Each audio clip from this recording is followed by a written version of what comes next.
do rung ngò lên mùa gâu mong coi nhau thông lại cũng chế mùa thọ có lùi tâm gì lưu hành giờ tụ nên và cụ nó lưu tháp lưu lưu tại tôn trả nhẹ tô mù dễ đột số lưu hạ để đôi chẳng được chỉ cho nhẹ nghĩ lò đĩa trâu cũng lông xía tay chỉ nghe cho lý gì.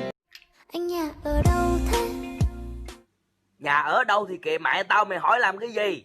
Tính ăn trộm hay gì mà hỏi nhà tao? Thiệt là cái tình.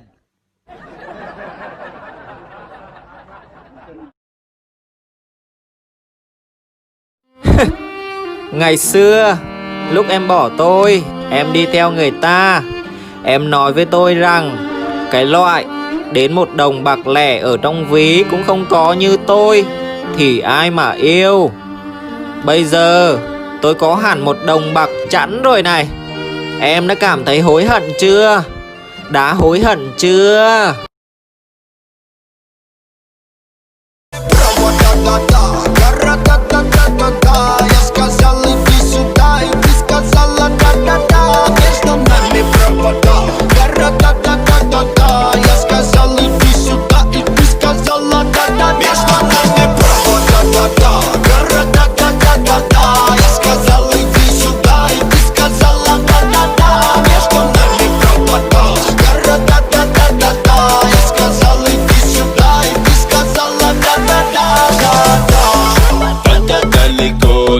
До тебя, но да-да-да, слово да-да доверять.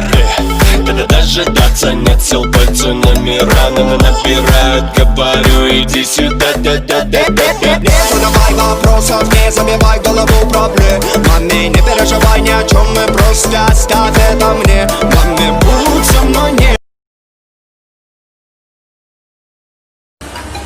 Muốn yêu cô gái ngoan hiền, gọi cho con khác, đừng phiền đến em.